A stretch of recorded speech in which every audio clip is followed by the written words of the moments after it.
করবে আপনি তো মানে এত চমৎকার করে ব্যাপারটা বললেন, অনেকগুলি বিষয় চলে আসছে, কিন্তু আমি আবার একটু দেখতে চাই যে জুলাই আগস্টের স্পিরিট যেটা কথা বলা হচ্ছে, যেই কারণে আসলে 17 বছর না হলেও 15 বছর ধরে চেপে থাকা একটা সরকারকে মানে সরকারকে পদত্যাগ করতে বাধ্য করার ক্ষেত্রে সবাই আসলে একমত হয়েছিল, সেই স্পিরিটটা তো আছেই। আপনি এই অনুষ্ঠানের আগে আমাদের দৃষ্টি আকর্ষণ করলেন এবং আমরা এটা নিয়ে আলোচনা করলাম যে আমরা এই মুহূর্তেই দেখতে পাচ্ছি যে জুলাইয়ের একটা ঘোষণাপত্রের প্রয়োজন অনুভব করেছেন ডিসেম্বরের শেষ সপ্তাহে এসে বৈষম্য বিরোধীরা, এবং সেই ঘোষণাপত্র চূড়ান্ত করতে বৃহস্পতিবার একটা সর্বদলীয় বৈঠকের কথা বলেছেন। আপনি আমাদের এটাই আসলে জানালেন যে কিছুক্ষণ আগে এই খবরটি এসছে। এটা নিয়ে আপনি আসলে কি মনে করেন? এই যে জুলাই আন্দোলন, জুলাই ঘোষণাপত্র, এই 31 তারিখে দেওয়া হবে, সরকারকে দিতে হবে 9 তারিখের মধ্যে দিতে হবে, 10 তারিখের মধ্যে দিতে হবে, এখন আবার কবে দেওয়া হবে সেটা নিয়ে আলোচনা।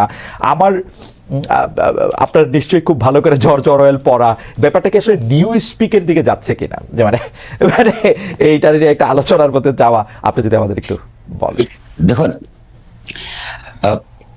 সর্বশেষ যে জুলাই অগাস্টের আন্দোলন, আমি আগেই বলেছি, একটা বিরাট আন্দোলনের দীর্ঘব্যাপী সময়ব্যাপী আন্দোলনের ধারাবাহিকতায় এটা আপনার সফল হয়েছে, এবং সেই সাফল্যের পেছনে এই যে তরুণরা যারা ছিল, তরুণ ছাত্ররা, বিশেষত ওই বৈষম্য বিরোধী আন্দোলনের যারা নেতা ছিলেন, তাদের একটা বিশেষ বৈশিষ্ট্য ছিল যে তারা অনেক সাহসী সিদ্ধান্ত নিতে পেরেছিলেন, বুক পেতে দিতে পেরেছিলেন, এবং তাদের উপর মানুষের আস্থা ছিল।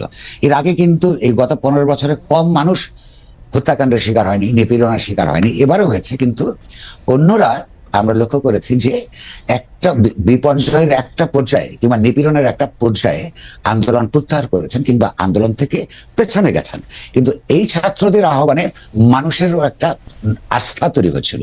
এটা যেমন সত্যই কারণে তারা সাফল্য অর্জন করতে পেরেছেন, সাফল্যের কারণে এই আন্দোলনের বিজয়ের মধ্যে এবং বিজয় পরবর্তী সরকার গঠনে তাদের একটা প্রাধান্য চলে আসে। এটা খুব ন্যায্য। কিন্তু আপনি যখন প্রায়োগিক রাজনীতির হিসাব করবেন, তখন যে যখন অধ্যাপক ইউনূস কিংবা ধরুন সেই সরকার অন্যান্য নেতারা বলেন যে ছাত্ররা, এই ছাত্ররা কারা? এই ছাত্ররা বলতে কিন্তু বৈষম্য বিরোধী ছাত্র আন্দোলন কোনো সংগঠিত শক্তি ছিল না, তারা ছিলেন আন্দোলনের সঙ্গে জড়িত চিন্তাশীল তরুণরা, ইন্ডিভিজুয়াল ছিলেন, তখন তারা কোনো সংগঠিত শক্তি ছিলেন না।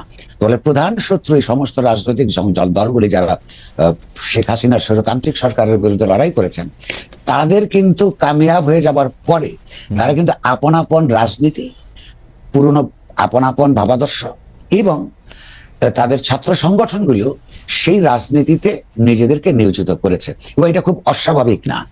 তাদের উচিত হলো এই স্পিরিটটাকে, যেখানে শুধু একটা স্বৈরতান্ত্রিক সরকারের বদলে আর একটা অগণতান্ত্রিক সরকার প্রতিষ্ঠিত করা, এই রাষ্ট্র এবং রাজনৈতিক আইনগত কাঠামোর মধ্যে লক্ষ্য নয়।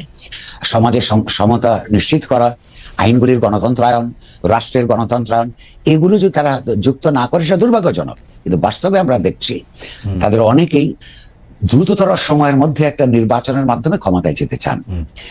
রাজনৈতিক দল ক্ষমতায় যেতে চাইবে, আপনার সেটা স্বাভাবিক, কারণ রাজনৈতিক দল তো কোনো শুধুমাত্র স্বেচ্ছাসেবী প্রতিষ্ঠান নয়, ক্ষমতার সঙ্গে আন্দোলনের সঙ্গে সম্পর্ক ওতপ্রোতভাবে জড়িত।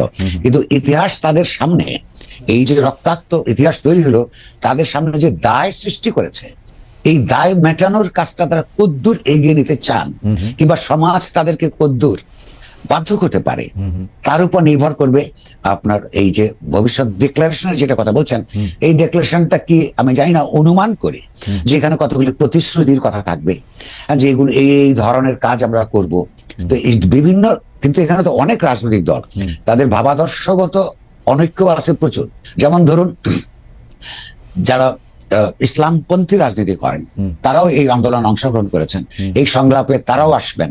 তাই ইসলামপন্থীরা তারা লিখিতভাবে তারা বিশ্বাস করেন এবং এটা সততার সঙ্গে স্বীকার করেন যে তারা রাষ্ট্র পরিচালনায় জনগণের সার্বভৌমত্ব মানেন না।